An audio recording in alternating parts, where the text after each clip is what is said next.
One of the most terrifying strikes on Kiev, over 470 targets launched. Putin mutters us every single day. How much longer will the world just watch? And Trump explains why he's holding off on new Russia sanctions. We'll talk about this with political analyst, European Leadership Network, UK member Alexandra Filippenko. Alexandra, glad to see you, and thank you for joining us. And thank you for having me. I'm glad to be here. Alexandra, on June 17th, Russian forces launched a massive overnight attack on Ukraine, deploying at least 440 drones and 32 missiles of various types. According to Ukrainian President Volodymyr Zelensky, it was one of the most horrifying strikes on Kiev since the full-scale invasion began. Putin mutters us every single day, and the world still debates, delays, and calculates while our people bleed and bury their loved ones. Why does the international community continue to tolerate Russia's systematic terror against Ukrainian civilians while the death toll rises daily? To what extent does the fear of escalation still dictate the West's inaction, despite overwhelming evidence that Russia interprets restraint as weakness? Well, this looks as if Russia knows that right now all eyes are on the Middle East. And actually, that is partially true. The Middle East is extremely important right now for the international community. And everyone is taking a special attention to what is going on the Middle East. But I must say that certain American politicians are reminding everyone about what is happening in Ukraine. Because, for example, Lindsey Graham, the author of Sanctions, the author of Sanctioning Russia Act, was the one who reminded the world that it is extremely important not only to Iran to stop, but for Russia to stop. And his quote is, Putin's Russia giving legal advice on the use of force is a bit rich, even for the Russians. And this is what we've been hearing from Lindsey Graham. Israel is defending its very existence. Russia is engaging in barbaric invasion of its neighbor. And a special message from Lindsey Graham to China and India. We saw it on his X account. If you continue to prop up Putin's war machine, you'll have nobody to blame but yourself. This was Lindsey Graham's message on his own X account. And then in Face the Nation, he participated in Sunday's Face the Nation, and he talked about Russia again. He talked about the necessity of sanctions and that Russia is a terrorist regime, just like Iran that wants a nuclear bomb, but Russia's regime has a bomb. And Lindsey Graham is stressing that while the world is looking away, Putin is using the momentum. And also, of course, Lindsey Graham as a politician and a politician from the Republican Party, moreover, a politician from a Republican Party who has election in 2026, on November 2026, he definitely, of course, said that President Trump continues to do a lot and President Trump tries to save the world. No one can say, that's a quote from Lindsey Graham again, no one can say that President Donald Trump has not tried to seek peace regarding Ukraine, Russia, and Israel, Iran. He has gone the extra mile, and I appreciate that. However, you have to have willing partners to make peace. God bless the United States. God bless President Trump. Of course, Lindsey Graham is talking about both, about Iran and Russia, but he is taking note. He is stressing that Putin, while everyone's looking away, Putin is doing what he's doing. He continues to kill peaceful Ukrainians. And right now, of course, this is a moment that Putin is happy to see, not only because everyone's looking away, but also because oil prices are rising. And that's what we've been seeing. And of course, for Russia, this is extremely important. But a message by American politicians to India and to China is to stop buying Russian resources. We still don't know whether they will hear that message without sanctions.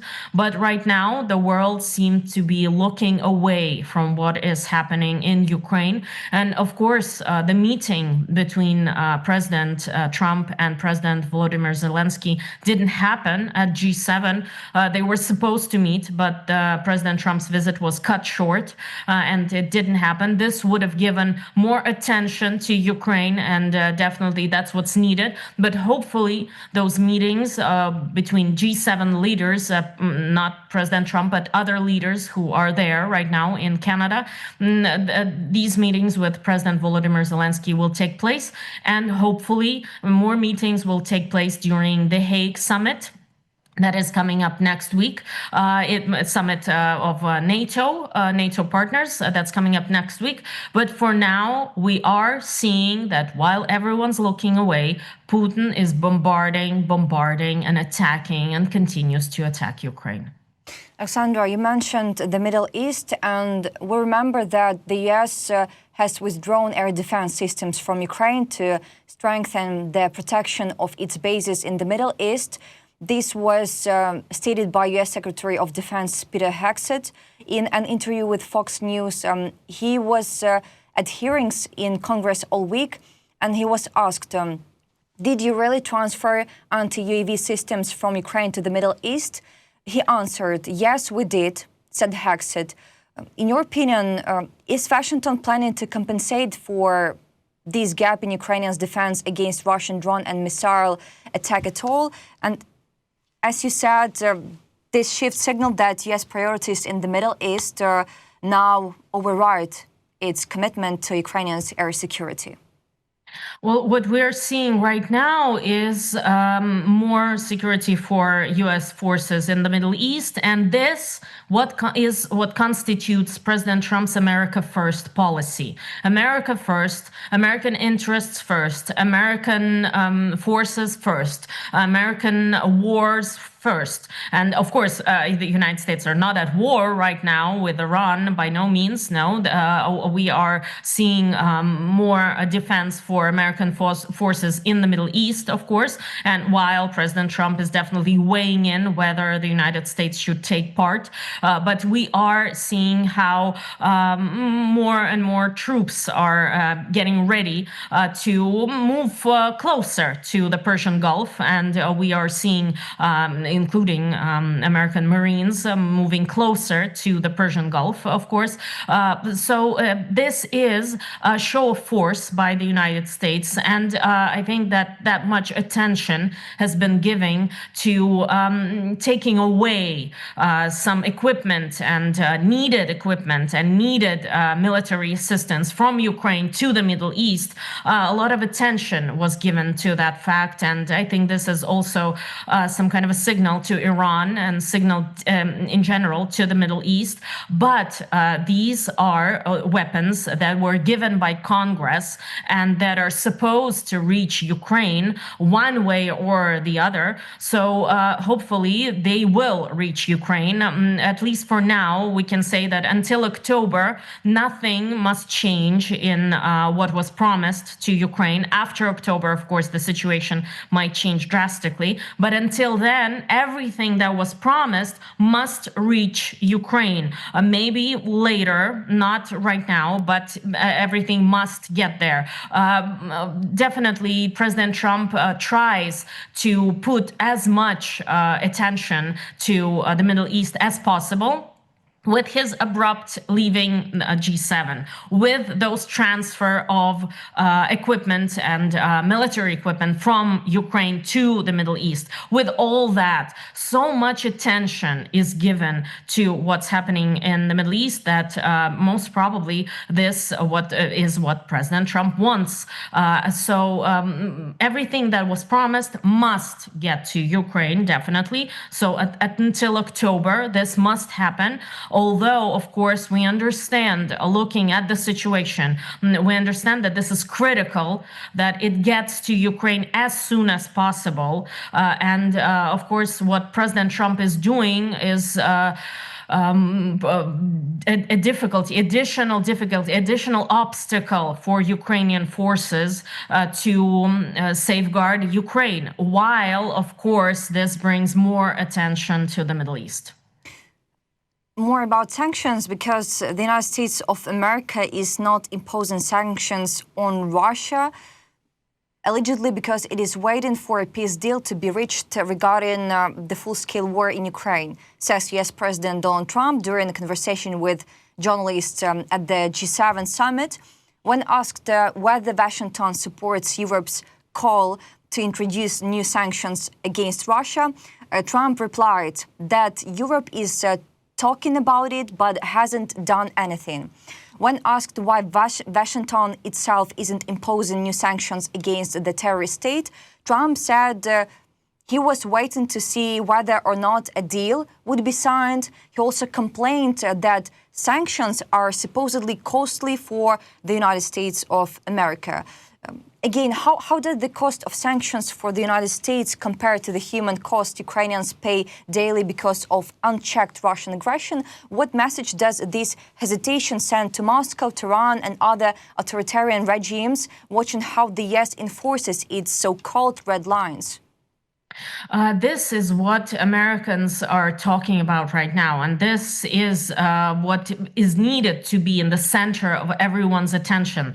Because, of course, every day of not pushing Russia by the international community, every day of not answering to Russian aggression by the international community is a day of killing of Ukrainians, is a day of killing of more people. And of course, we've heard a lot from Lindsey Graham and from his Democratic partners, for example, Senator Blumenthal and others. What we've been hearing from them is a need for more sanctions. Although those sanctions, yes, they might be costly for the United States economy, because those 500% sanctions on China and on anyone, to that matter, who buys Russian oil, buys Russian resources, those 500% are actually tariffs on any equipment or anything that those countries are selling to the United States. So this is potentially a difficulty, of course, for the American economy, although we understand that when we compare it to human life, nothing can compare to human life. There is no price. Donald Trump likes to show numbers and say that 3,000 people die on both sides, or 5,000 people die on both sides every week. These are the numbers that President Trump likes to talk about while discussing Russia-Ukraine with the press.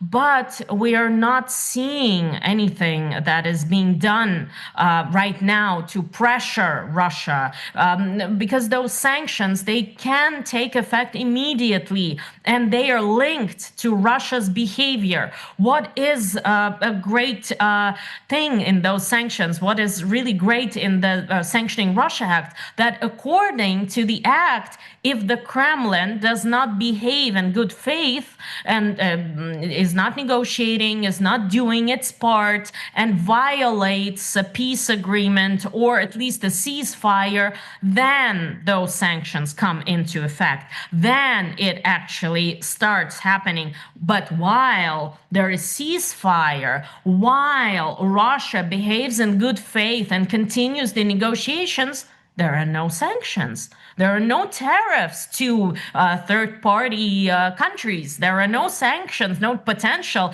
sanctions/tariffs, because there are the tariffs, 500% tariffs on imports from countries that purchase Russian energy resources. So nothing will happen if Russia acts in good faith, if there is ceasefire. Even those I don't want to say broken ceasefire, but at least not perfect ceasefire, far from perfect ceasefire that we've been seeing during, for example, Passover, or during or around May 9th, May 8th, May 9th celebrations in Russia. Those were kind of the ceasefire that the United States want to see, but for at least 30 days. So if there is at least that kind of ceasefire that's been broken many times by the Russian side, of course, yes.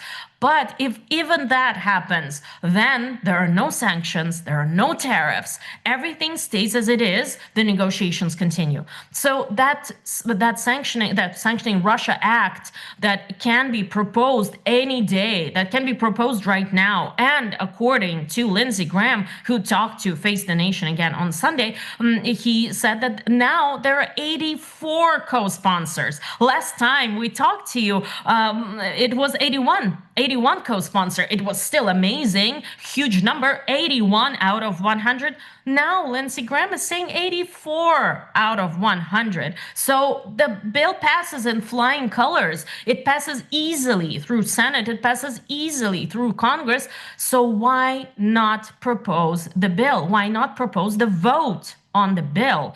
This is the greatest question. This means the Trump administration is most probably pushing the senators, not allowing senators to talk about the bill, not talk about, but vote on the bill right now. And what we've been seeing from President Trump, he's been talking about Russia and how great it was when Russia was part of G8, how it was G8 and that only because Putin was thrown out of G8, Russia was thrown out of there, that's why there is a war.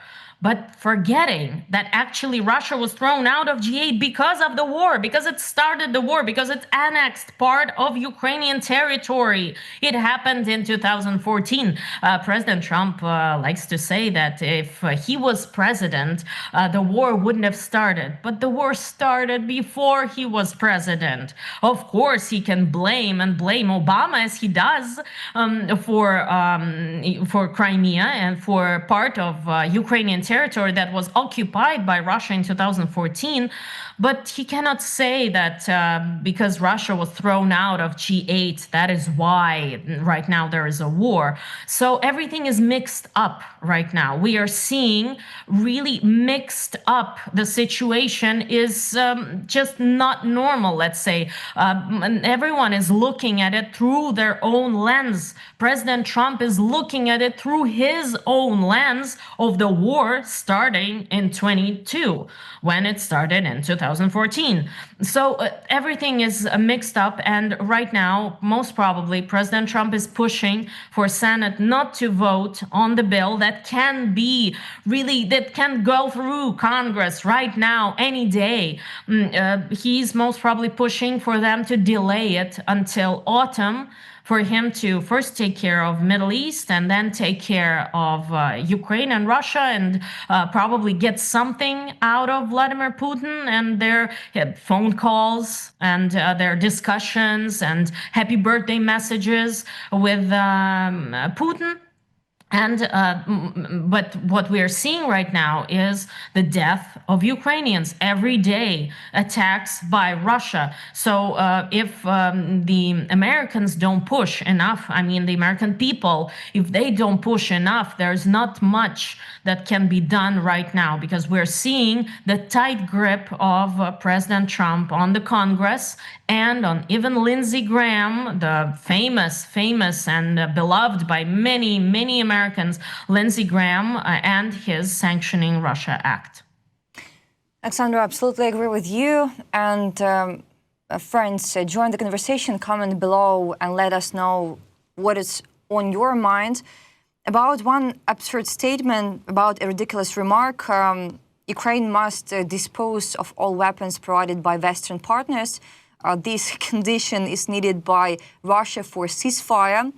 This statement was made by a Russian Deputy Foreign Minister Alexandra Grushko in an interview with Izvestia. Quote, "All these surpluses must be destroyed. All international algorithms are known. The weapons must be reduced, disposed of, and guaranteed," Grushko said. He cynically claimed that the Western weapons provided to Ukraine pose a threat not only to Russia's security, but also to Western countries. How should Western partners respond to Russia framing defensive aid to Ukraine as a threat to the West itself? Does this demand reveal that Russia fears modern Western arms more than it is willing to admit publicly?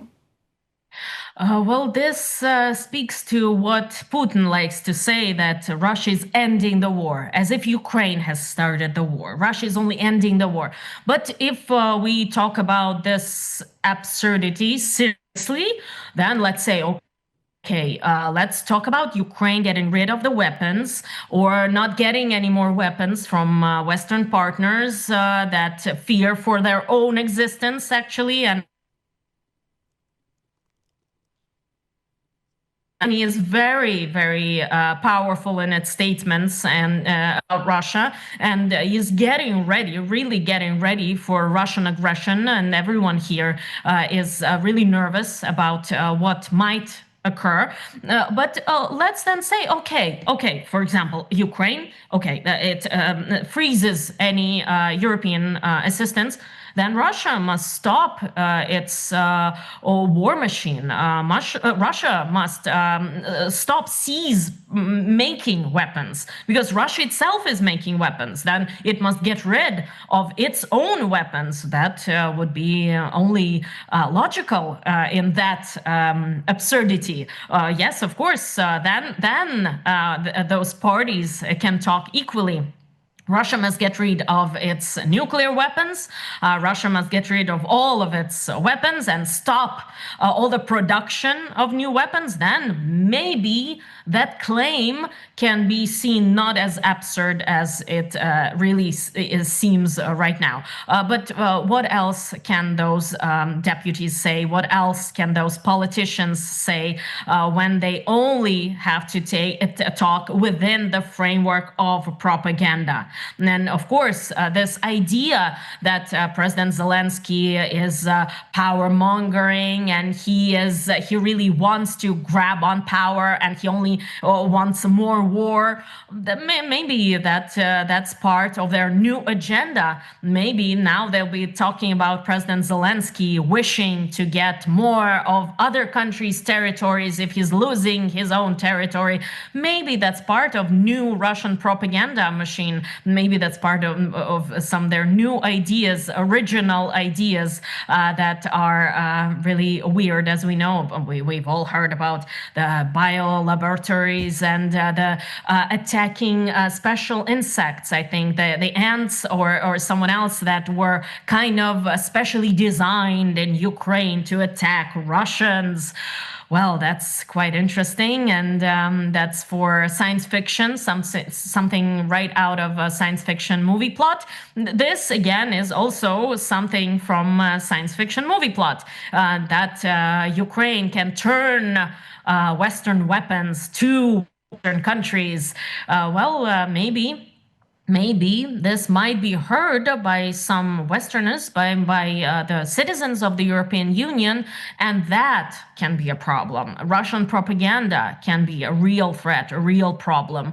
And we all know how Russian propaganda works, how Russian propaganda is successful, and how they work in the European Union also very successfully, and in the United States. And I think we all should remember that after Tucker Carlson's interview with Vladimir Putin, a lot of Americans started saying, well, I don't know what actually is happening in that conflict between Russia and Ukraine, but there is something to it. That phrase, there is something to it, is extremely dangerous, because as when they don't want to really get into the situation and really talk about it, but they hear that there is a half-hour speech by Putin about that history, about that long history of Russia-Ukraine relations, and there is something to it, that is extremely dangerous, of course, because that can shift. That can shift opinions, that can shift also alliances. And maybe this is a part of new Russian propaganda, that Volodymyr Zelensky can turn Western weapons to Western countries and attack Western countries. Of course, we understand the absurdity, but this might strike fear in some people in the West. And this is, of course, a propaganda that we all must fight as little as we can, but do at least something fighting that propaganda. And we're fighting, but geese and mosquitoes need to say that Oh, mosquitoes, right. represent significant biological hazards with potentially severe impacts for Russia. Alexandra, thank you so much for this conversation. Today we are joined by Alexandra Filippenko, a political analyst and member of the European Leadership Network UK. Alexandra, thank you for being with us and for your valuable thoughts. To our audience, thank you so much for staying with us. Keep the conversation going in the comments. Take care and see you soon. Thank you very much. Goodbye. Bye.